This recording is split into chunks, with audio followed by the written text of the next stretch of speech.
रस्सी जल गई पर ऐठन नहीं गई, हाल इतना सा है। तो कितने साल विचार करेगी बता दे, कब करेगी विचार? क्या आपने झूठा वायदा किया था? क्या अगर झूठा वायदा किया था तो आज आप क्यों कह रहे हैं स्टेट गवर्नमेंट बनाए? आपने वायदा किया था, तो सरकार का इकबाल बुलंद रहना चाहिए। ठीक है। आशुतोष जी क्या बचकानी बात कर रहे हैं? और 61 साल इन दलों की सरकार रही, जिसमें 50 साल इस पर बहुमत की सरकार दिया नहीं दिया, आज दे रहे नहीं दे रहे, जो कह रहे हैं वो नहीं दे रहे, हमने जो कहा वो किया। मुझे तो ऐसा लग रहा है सुधांशु जी की बातों को सुनकर जैसे कि मोदी सरकार ने कोई एहसान कर दिया इस देश के नागरिकों के ऊपर। आप पंजाब के अंदर देख लीजिए कि किस तरीके से वहां भारतीय जनता पार्टी की हालत खराब हो गई, हरियाणा के अंदर भारतीय जनता पार्टी की हालत खराब हो गई, क्योंकि अब ये मोदी सरकार नहीं है। तो जो मोदी की गारंटी थी अब वो नहीं चलेगी। खटाखट 8,500 रुपए आने लगेंगे, तो अब चुनाव की आचार संहिता समाप्त हो गई, तो जिन राज्यों में सरकार बनी नहीं 8,500 तो 6,500 खटाखट भेजिए ना। और आपको पता है कि आपकी करने की हैसियत नहीं है, करने की क्षमता नहीं है, इसलिए आकर यह बात का हल्ला मचाना है। दोस्तों नमस्कार, स्वागत है आप सभी का। आप देख रहे हैं एसके डिबेट। मोदी सरकार की तीसरी टर्म की शुरुआत हो चुकी है। मोदी सरकार की शपथ के साथ कई रिकॉर्ड बन गए हैं, लेकिन कांग्रेस के कई बड़े नेता ये नैरेटिव बनाने में जुट गए हैं कि सरकार तो बैसाखी के सहारे चल रही है और ये सरकार ज्यादा दिनों तक नहीं चलेगी। जबकि तीसरे टर्म में पीएम मोदी ने कार्यभार संभालते ही पीएमओ के अधिकारियों से बातचीत की। पीएम मोदी ने कहा 10 साल पहले पीएमओ को पावर सेंटर माना जाता था, हमने उसे बदला, हमने उसे पावर सेंटर नहीं विकास की गति तेज करने वाला बनाया है। मोदी जी ने आगे कहा हमारा एक ही लक्ष्य है 2047 तक विकसित भारत। पीएम मोदी ने रविवार को शपथ ग्रहण की और सोमवार को पीएमओ पहुंचे, कार्यभार संभाला और तीसरे कार्यकाल की पहली फाइल पर साइन किए। ये फाइल किसान सम्मान निधि की फाइल थी। आज की डिबेट इन तमाम मुद्दों पर होने वाली है। बीजेपी की तरफ से सुधांशु त्रिवेदी जी हैं और राजनीतिक विश्लेषक आशुतोष गुप्ता हैं। दोस्तों वीडियो को शानदार होने वाली है, आपसे अनुरोध है वीडियो को अंत तक जरूर देखें। वीडियो पसंद आए तो लाइक करें, शेयर करें, कमेंट करें और मेरे चैनल को सब्सक्राइब करें। तो दोस्तों मेन डिबेट स्टार्ट करते हैं। चलिए शुरू करते हैं। आशुतोष जी वो कह रहे हैं कि विपक्षी अपोजिशन वाले राज्यों में एक एग्जांपल सेट कर दें किसानों के लिए राहत देकर, तो हो सकता है उसके बाद इन लोगों पर भी दबाव पड़े और उनको ये कदम बढ़ाना पड़े। आशुतोष जी रस्सी जल गई पर ऐठन नहीं गई, हाल इतना सा है। दोस्तों आपकी सीट अगर सारे वायदे पूरे कर दिए होते, सारे काम कर दिए होते तो 240 सीटें नहीं सिमट जाती, आपको बहुमत का आंकड़ा मिलता और 350 से ज्यादा सीटें मिलती। तो कहीं ना कहीं जनता ने आपको एक सबक दिया है। हाँ, ये बात अलग है कि जनता ने विपक्ष को भी उतनी ताकत नहीं दी है। फैक्ट ये मैं तो छोटा सा सवाल आपसे पूछ रहा हूं कि भाई ये सवाल मोदी सरकार का नहीं है, ये सवाल भारतीय जनता पार्टी का नहीं है, ये सवाल देश की केंद्रीय सरकार का, सेंट्रल गवर्नमेंट का प्रश्न है। अगर उसने किसानों से कोई वायदा किया और उसने कहा कि एमएसपी को लीगल गारंटी देने के लिए हम एक कमेटी बना रहे हैं, सरकार उस पर विचार करेगी, तो कितने साल विचार करेगी ये बता दें, कब करेगी विचार? क्या आपने झूठा वायदा किया था? क्या अगर झूठा वायदा किया था तो आज आप क्यों कह रहे हैं स्टेट गवर्नमेंट बनाए? आपने वायदा किया था, तो सरकार का इकबाल बुलंद रहना चाहिए। ठीक है, आपकी औकात बता रहा हूं सर, बुरा नहीं मानना सर। आशुतोष जी क्या बचकानी बात कर रहे हैं?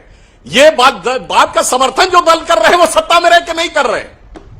एमएसपी की गारंटी थी, अब विक्रमा 77 साल में 16 साल हमारी सरकार रही और 61 साल इन दलों की सरकार रही, जिसमें 50 साल स्पष्ट बहुमत की सरकार दिया नहीं दिया, आज दे रहे नहीं दे रहे, जो कह रहे हैं वो नहीं दे रहे, हमने जो कहा वो किया। क्या बात है सर, क्या बात है सर। अब किसानों को लेकर बड़ा ऐलान तो आप लोगों की ओर से कर दिया गया है, किसान निधि मंजूर कर ली गई है, लेकिन दूसरी ओर एनसीपी की ओर से, कांग्रेस की ओर से तमाम नेता ये सवाल उठा रहे हैं कि किसानों की कर्ज माफी का ऐलान अपने इस पहले दस्तखत के जरिए प्राइम मिनिस्टर ने क्यों नहीं किया? देखिए फंडामेंटल अंतर था हमारी अप्रोच और इनकी अप्रोच में।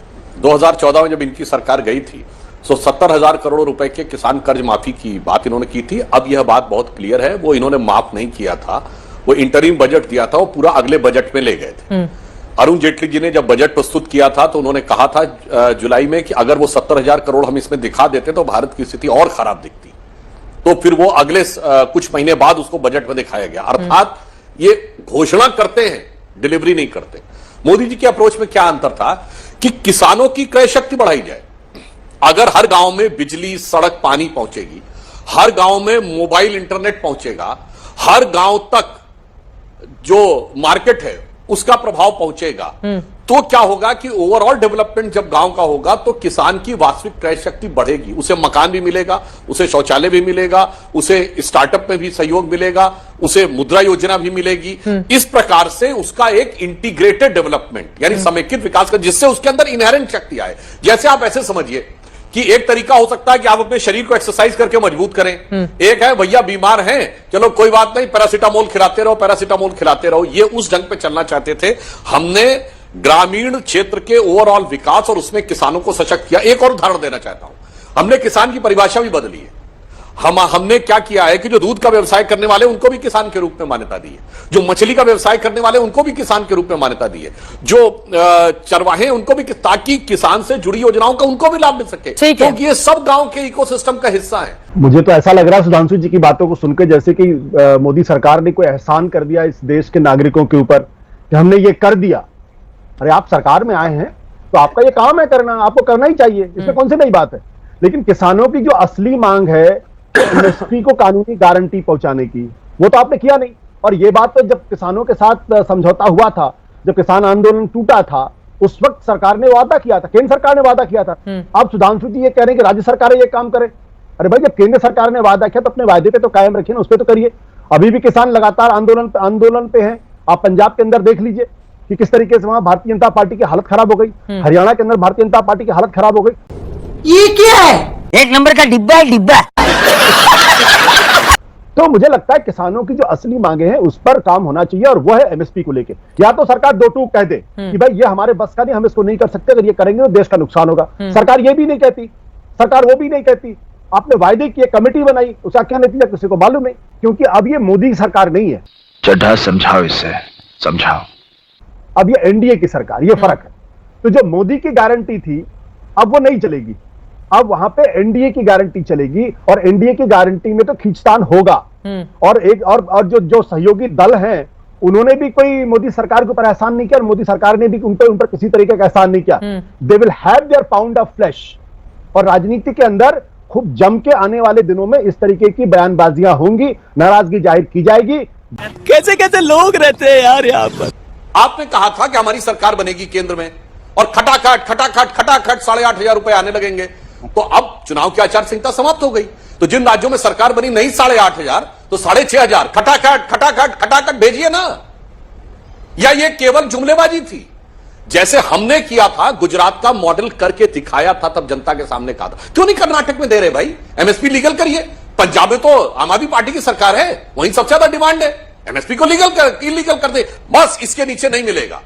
पहले जीएसटी आने से पहले सेल्स टैक्स होता था। हर राज्य किसी भी उत्पाद का मूल्य अपने राज्य में तय करता था कि नहीं? बोलिए हाँ या ना, कर दीजिए ना। महाराष्ट्र में सुप्रिया सुले जी की जब सरकार रही तो किया उल्टा। जो शरद पवार जी की पुस्तक है उसमें क्या लिखा हुआ है? वो तो मंडी के खिलाफ लिखा हुआ है मेरे भाई, जाके शरद पवार जी की पुस्तक पढ़ लीजिए। और केरल से, जहां से राहुल गांधी जी सांसद हैं, वहां एपीएमसी एक्ट नहीं है। तो आप कहेंगे केरल की परिस्थिति अलग है, तो फिर मान लीजिए हर राज्य की परिस्थिति अलग है, तो परिस्थिति के अनुसार लागू कर दीजिए। ये होता है भ्रम फैलाना और हकीकत में कार्य न करना। यही नहीं, अभी और सुनिए। मान्यवर कितना पूर्वाग्रहग्रस्त होकर बोल रहे हैं। मतलब केंद्र सरकार ने कमेटी बनाई तो उनको निर्णय लेना चाहिए, और जो मांग कर रहे हैं उन्हें अपने राज्य में करके नहीं दिखाना चाहिए। मैं बताता हूं क्या होता है। हमारी सरकार आने से पहले Madhya Pradesh food grain contribution में सबसे पीछे था। हमने अपोजिशन की सरकार रहते हुए जाके चेक कर लीजिएगा, यूपीए सरकार में लगातार कृषि कर्मण पुरस्कार आया और फूड ग्रेन कंट्रीब्यूशन में मध्य प्रदेश नंबर 1 का देश बना। यूपीए के शासनकाल में हमारे सारे राज्य, राजस्थान, गुजरात, मध्य प्रदेश, छत्तीसगढ़ में कृषि विकास दर 10% से ऊपर थी। कोई जाके चेक कर ले। भूजल का स्तर सारे देश में नीचे जा रहा था। 2 राज्यों में बढ़ा, गुजरात और राजस्थान। सबसे ज्यादा वाटर कंजर्वेशन बॉडीज बनी गांवों में, किसानों के लिए बात कर रहा हूं, तो वो कहां बनी? गुजरात में और मध्य प्रदेश में। और सुनिए, कृषि ऋण पर ब्याज की दर 0% देने वाला पहला राज्य कौन था? 2008 में कर्नाटक, भारतीय जनता पार्टी के शासनकाल में। उसके बाद दिया मध्य प्रदेश में। तो महोदय, विपक्ष में रहते हुए हमने करके दिखाया। आप कह रहे हो ना एमएसपी कर दो ना, इलीगल करना राज्य का अधिकार है, पर आपको पता है कि आपकी करने की हैसियत नहीं है, करने की क्षमता नहीं है, इसलिए आकर यह बात का हल्ला मचाना है। गजब बेइज्जती है। मैंने तो बड़ी सिंपल सी बात कही, हमने डिलीवरी करके मॉडल्स के रूप में अपने राज्यों को दिखाया था, और इनको भी दिखाना चाहिए। परंतु ये भूल जाते हैं कि विपक्ष में ये एक जगह है, अरे 1 दर्जन राज्यों में सत्ता में भी हैं। तो जहां सत्ता में है वहां तो कुछ करके दिखाइए। जैसे लेफ्ट पार्टीज ने एक मॉडल दिखाया था, पश्चिम बंगाल बर्बाद हो गया।